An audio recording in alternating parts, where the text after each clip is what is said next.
sumping wilujeng tepang. Mohon maaf Ibu hapunten pisan mengganggu waktunya dan mohon izin saya ingin menanyakan beberapa hal terkait kepada Ibu terkait sebagai kepala sekolah dalam pengambilan keputusan yang dilakukan oleh Ibu jika mendapatkan kasus atau suatu permasalahan di sekolah Ibu. Mungkin saya berbagi ingin melihat sudut pandang dari Ibu sebagai kepala sekolah dalam mengambil keputusan secara bijak. Mungkin itu bisa langsung saja Ibu saya memberikan pertanyaan kepada Ibu. Bangga. Yang pertama Ibu, selama ini bagaimana Ibu dapat mengidentifikasi kasus-kasus yang merupakan dilema etika atau bujukan moral? Alhamdulillah ya Bu Nurul, terima kasih kepercayaannya. Bu Nurul sudah mau bersilaturahmi ke SDA Salam. Ini terkait dengan bujukan moral dan dilema etika. Kalau dilihat dari pengertian dua sisi itu ada sudut yang pertama dilema etika itu antara dua dilema yang betul-betul dua-duanya itu sudah benar ya. Kemudian kalau bujukan moral itu sudah yakin salah satunya itu ada benar dan ada salah. Dan biasanya identifikasi yang Ibu lakukan itu dilihat dari apakah ini bujukan moral atau dilema etika, apakah itu melanggar norma atau tidak. Sehingga mungkin langkah-langkah yang Ibu lakukan di antaranya kalau memang itu ada pelanggaran moral, berarti ada kebujukan moral sehingga dapat dilihat apakah itu ada pelanggaran atau tidak. Sehingga insya Allah kalau bujukan moral itu lebih cepat untuk mengambil keputusan. Misalnya yang pernah Ibu lakukan ketika memang ada sebuah pelanggaran dan itu alhamdulillah bisa langsung ditangani dengan beberapa langkah ya, apakah itu dengan teguran, dengan SP ataupun dengan sampai ya kalau diperlukan itu ada kita PHK. Tapi kalau yang disebut dengan dilema etika itu memang salah satu masalah yang atau satu kasus yang membuat kita harus berpikir panjang sehingga kita tidak bisa secepatnya untuk mengambil keputusan atau kebijakan, sehingga ada langkah-langkah yang harus kita tempuh untuk menentukan kebijakan tersebut sehingga tidak merugikan seseorang, tapi ya mudah-mudahan meskipun dari dua sudut pandang yang memang sama-sama itu ada segi benarnya, namun ada segi manfaat yang lebih panjang yang bisa dirasakan oleh rakyat. Ini itu. Ya Ibu, terima kasih jawabannya Ibu. Mungkin selama ini bagaimana Ibu menjalankan pengambilan keputusan di sekolah Ibu, terutama untuk kasus-kasus di mana ada dua kepentingan yang sama-sama benar atau sama-sama mengandung nilai kebajikan. Ya, yang sama-sama nilai kebajikan berarti dilema etika ya, yang tadi berarti ya.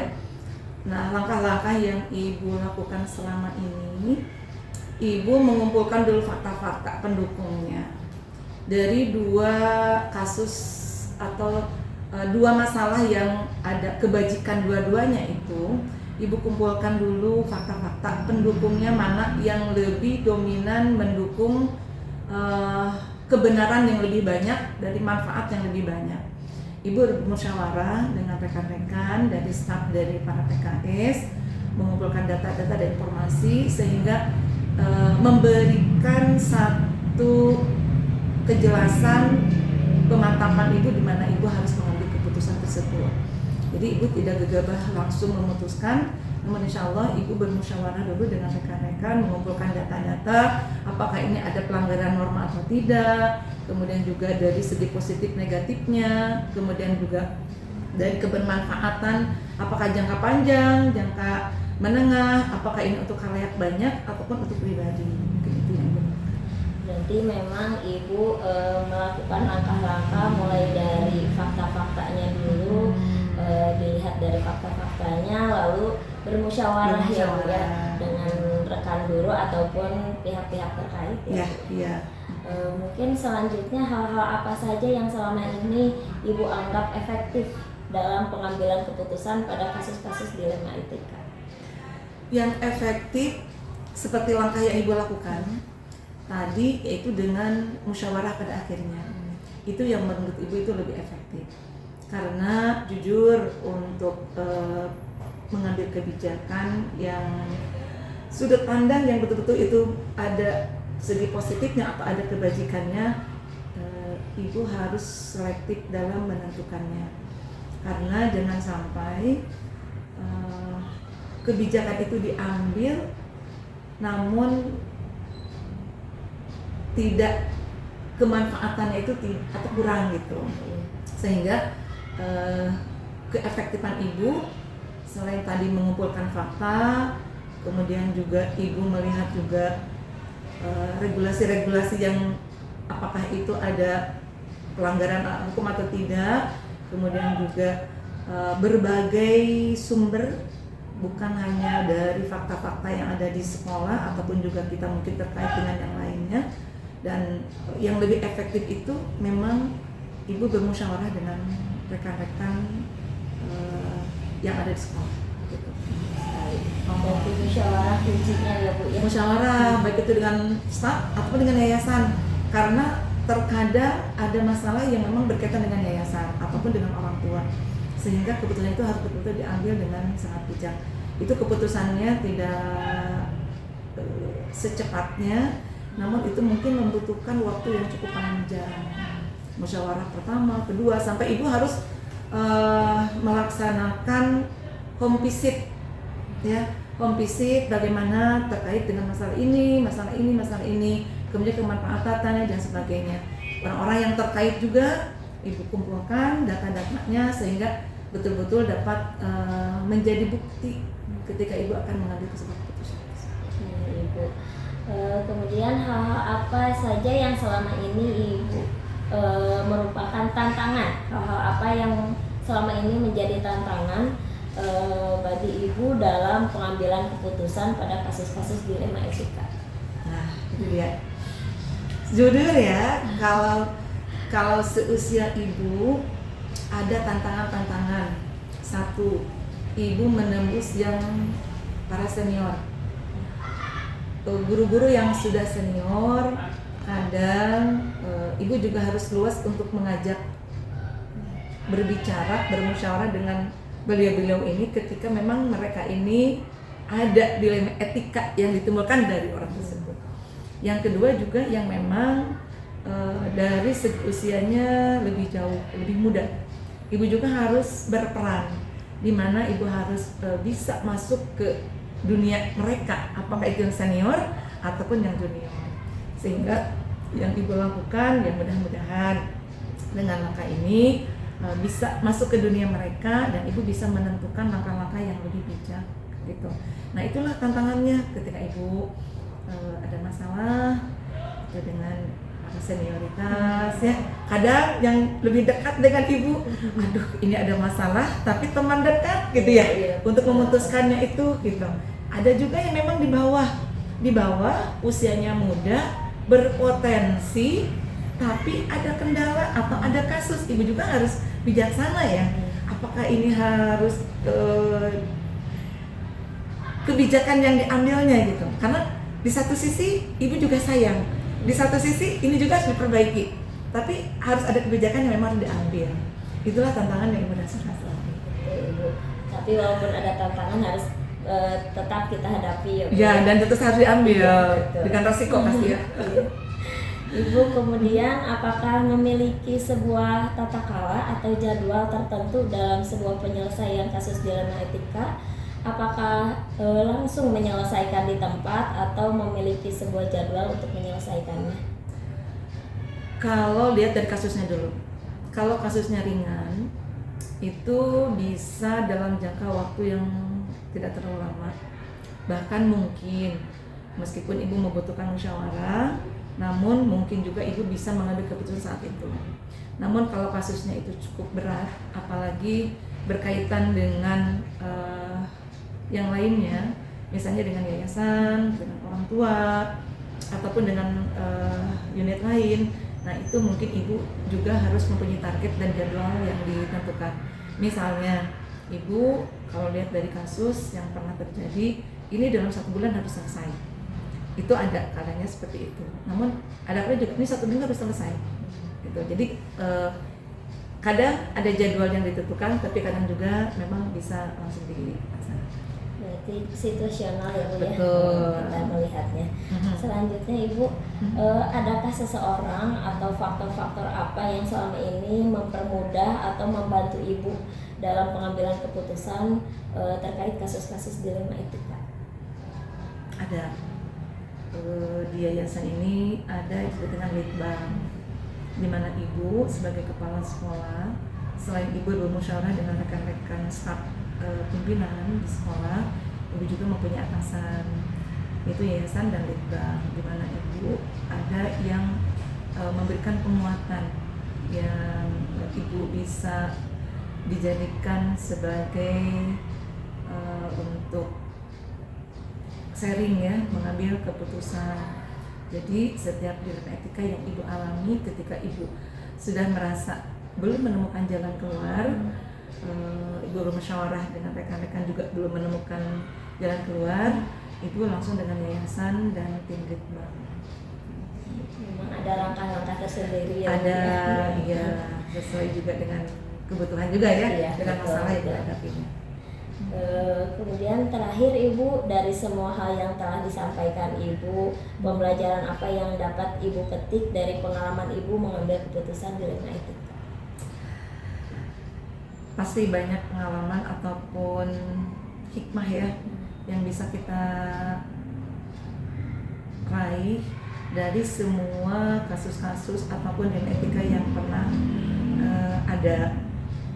Itu sebuah pembelajaran yang luar biasa, di mana ibu lebih hati-hati dalam menentukan kebijakan, dalam mengambil kesimpulan, dan ada juga yang tadinya menurut ibu ini tidak yakin kalau kesimpulan ini akan diambil, namun dengan kekuatan, dengan musyawarah, dan dengan kesepakatan bersama, baik itu dari sekolah, yayasan, dan litbang, ternyata itu bisa dilakukan dan hasilnya luar biasa.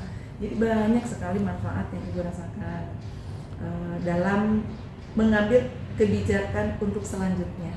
Karena ibu yakin dari semua pengalaman, dari semua masalah, semua dilema etika yang terjadi itu pasti di dalamnya ada hikmah. Dan itu membuat ibu menjadi mungkin lebih dewasa, mungkin ibu lebih hati-hati untuk ke depan dan mempunyai ilmu-ilmu di mana ibu harus mengambil kebijakan. Masya Allah, luar biasa sekali Ibu.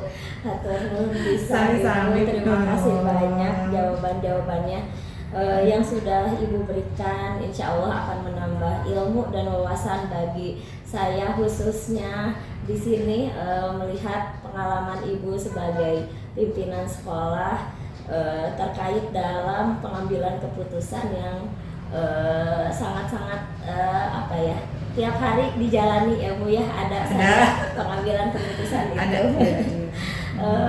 Mudah-mudahan menjadi ladang pahala bagi Ibu. Sudah memberikan wawasan bagi saya. Terima kasih banyak Ibu atas waktunya. Mudah-mudahan bermanfaat ya, Iya, benar ya.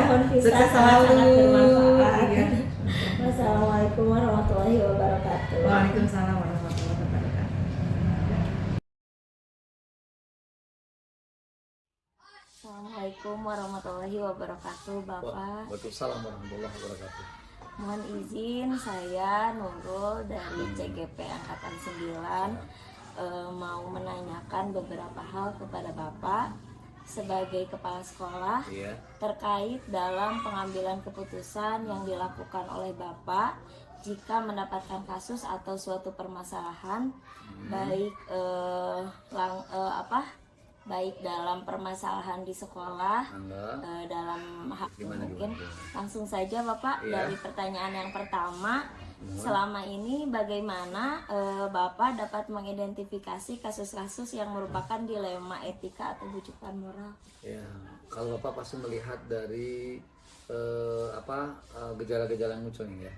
Jadi kan kalau kegiatan yang namanya yang berhubungan dengan etika moral itu kan pasti yang dilihat itu adalah perilaku.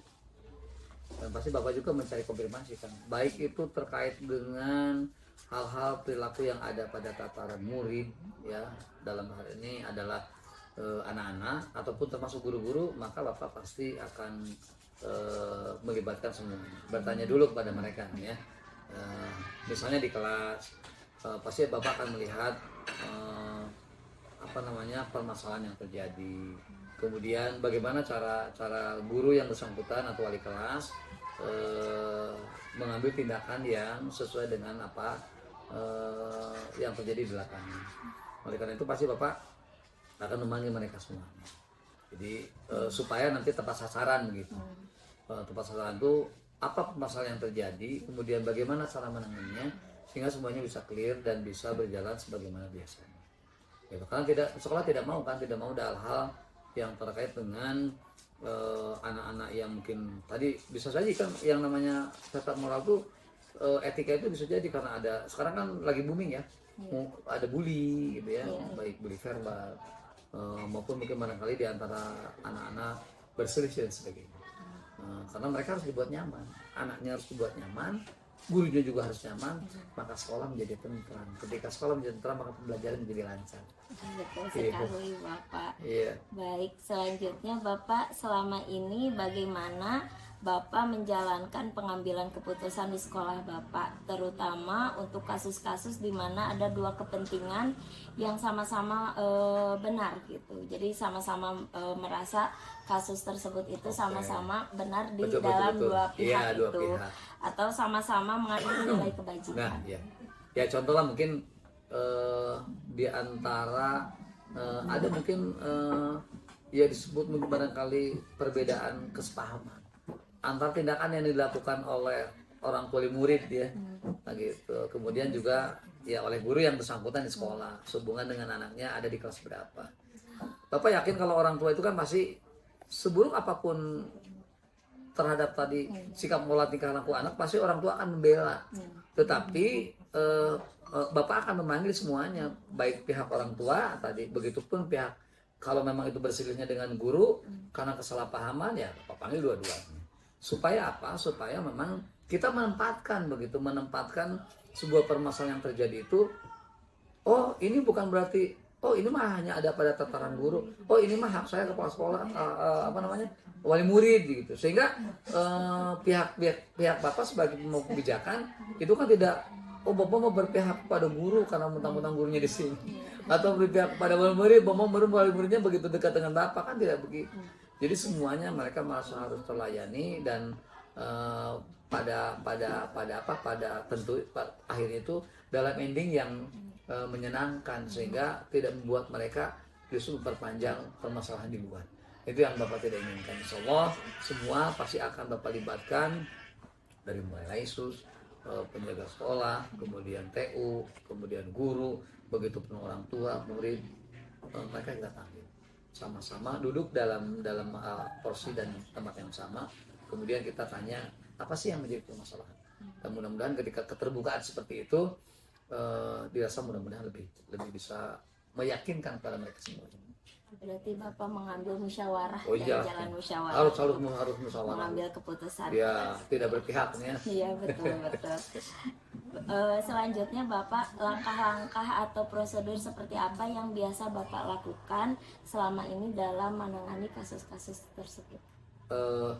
Kan gini, kalau kasus itu berkepanjangan, kita tidak mau sampai ada perpanjangan, misalnya atasan kita, bahkan masyarakat selalu luas jadi tahu permasalahan, kan jelek sekali.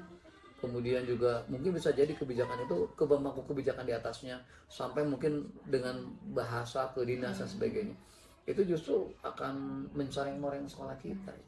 Sehingga Bapak pasti dari awal Bapak katakan Bapak akan panggil siapa yang berselisih, siapa yang berbeda paham, untuk meluruskan itu, untuk meluruskan supaya tidak berkepanjangan. Sebab banyak kasus begini, ketika dia anak-anak itu sederhana gitu ya. Kalau namanya anak kan hari ini dia berselisih, tapi ketika dia pulang 5 menit kemudian, 10 menit kemudian, setengah jam kemudian mereka main kembali. Tapi ternyata ketidaksepahaman itu yang membuat justru perpanjangannya jadi buruk, orang tua dengan orang tuanya, orang tua dengan gurunya gitu. Nah ini kan Bapak inginnya ya sama-sama lah. Karena kalau tidak dituntaskan oleh kita rugi ya, sekolah dirugikan, atas nama baik pribadinya, wali kelas dirugikan, begitupun anak. Betul sekali. Iya, jadi Bapak lihat aturan nih, aturan, apalagi jangan sampai kalau sekarang kan ada hak pelindungan anak ya, PP pelindungan anak dan istri kalau tidak salah, sehingga Bapak jauhlah. Tetapi kalau memang itu dibutuhkan untuk sebagai pengetahuan untuk anak-anak kita, untuk guru-guru gitu, apa itu bully, apa itu harus bagaimana cara penanganan sebagainya, itu masalah satu. Insya Allah Bapak berdasarkan kaidah-kaidah yang berjalan, kaidah-kaidah yang berlaku. Iya, betul sekali Bapak. Selanjutnya, hal-hal apa yang selama ini Bapak anggap efektif dalam pengambilan keputusan pada kasus-kasus dilema etika? Ya, sekarang kan memang sedang booming yang namanya pendidikan karakter gitu. Pasti yang berhubungan di masyarakat itu, di sekolah, di masyarakat, termasuk guru dengan guru, semua berhubungan dengan etika gitu, dengan moral. Nah oleh karena itu kalau tata cara yang terbaik yang Bapak ambil itu, Bapak pasti meminta saran pendapat, bukan hanya dari Bapak, dari yang bersangkutan gitu, supaya nanti yang satu mendengar apa masalahnya, yang satu pun begitu, sehingga ketika dua-duanya itu memahami dan akan menjadi solusi bagi semua. Dia apa juga tidak, sudah Bapak sebagai kepala sekolah kudu kieu.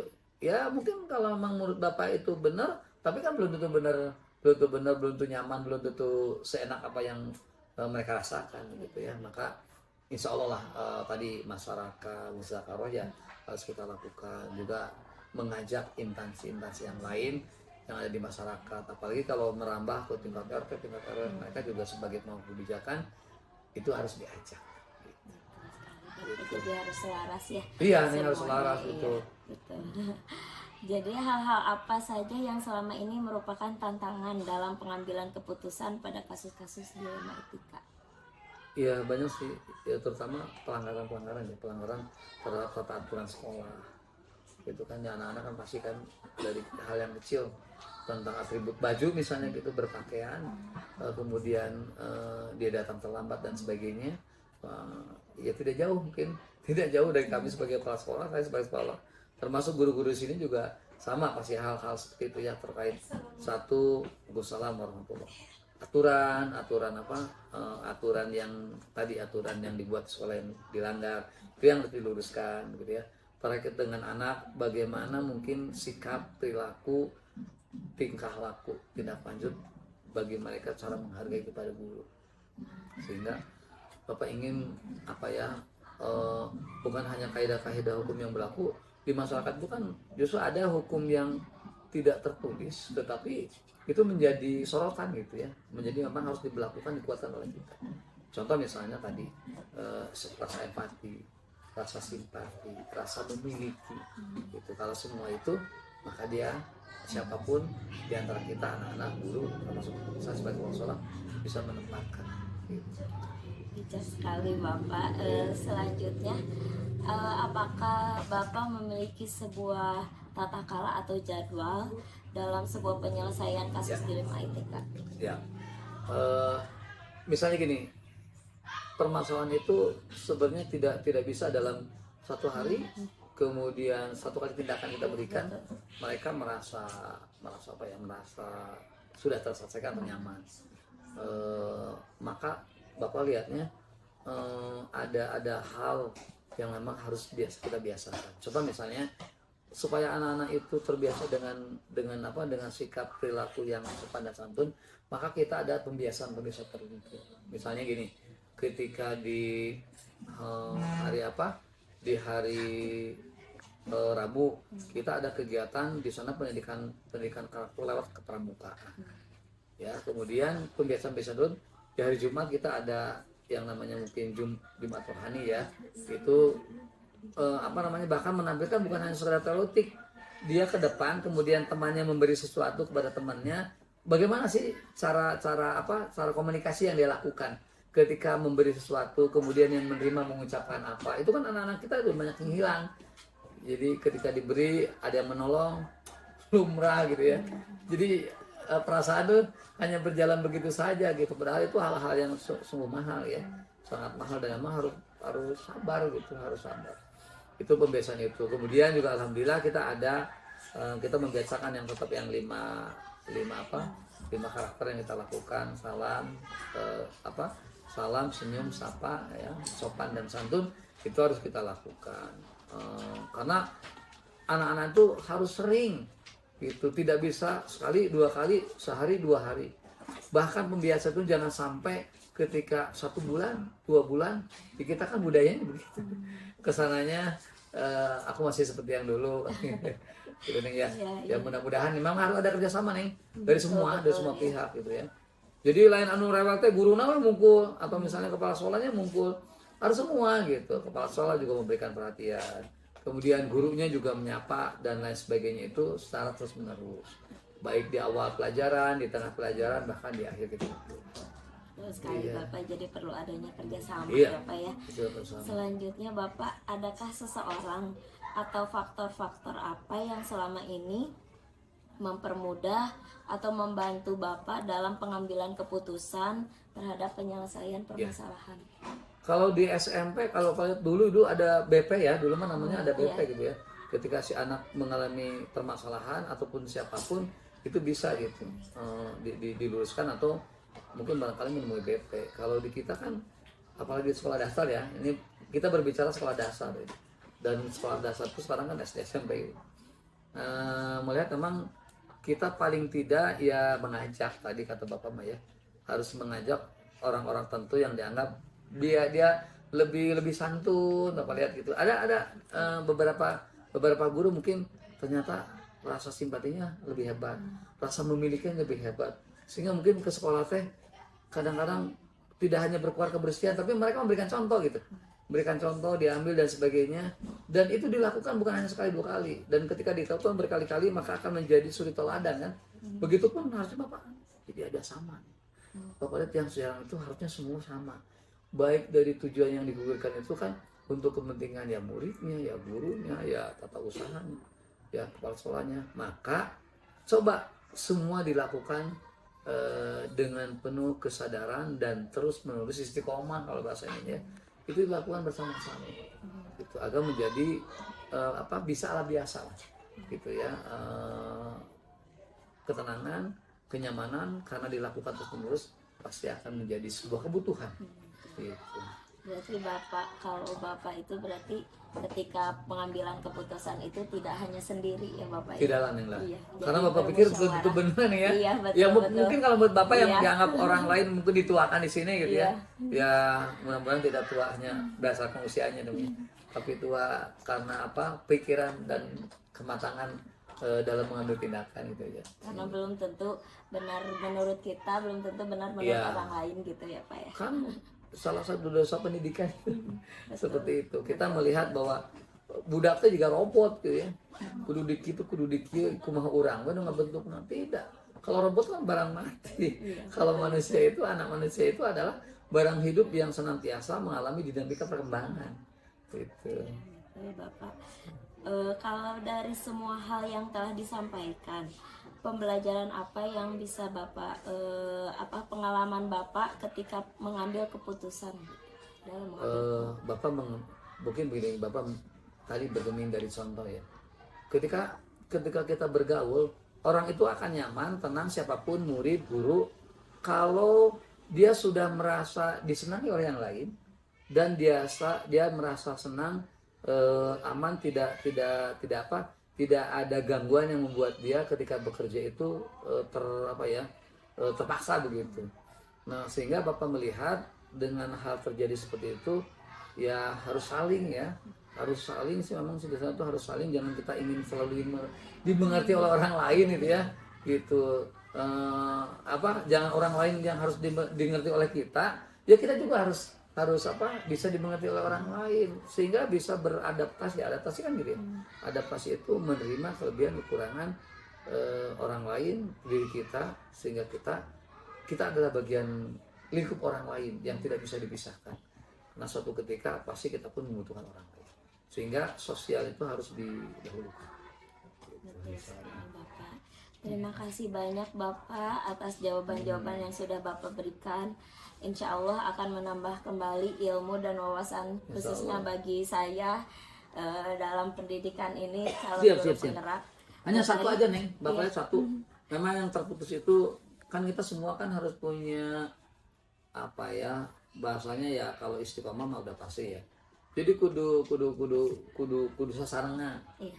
Kudu sasarangan, tidak mungkin lingkup sosial ini menjadi mati dan menjadi pincang kalau di antara semuanya itu, baik dari gurunya, kepala sekolahnya, muridnya, lingkungan masyarakat. Nah, bagaimana caranya ini semua domain ini harus dibuat menjadi enak ke semuanya gitu ya. Tidak ada yang merasa dipaksakan, terpaksa dan sebagainya. Jadi kalau Bapak melihat suri toladan terutama, suri toladan dari kepala sekolah, kan Bapak juga menyertai ke atasan. Oh ini pimpinan itu memang sih ketika secara sosial tadi yang harus saya ambil, yang saya bisa jadikan contoh. Tapi mana mungkin yang dijadikan sebuah pembelajaran.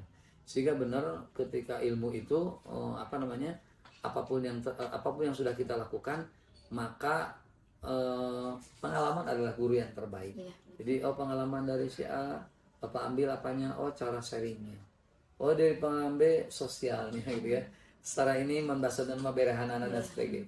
Insya Allah semua ketika itu kita adopsi ya, kemudian kita telaah dan kita lakukan mana yang terbaik, insya Allah berhasil gitu ya. Iya Bapak, Masya Allah. Ini sekali Bapak, terima kasih banyak atas ilmunya, wawasannya untuk waktu yang sekarang ini. Mudah-mudahan menjadi ladang pahala bagi Bapak.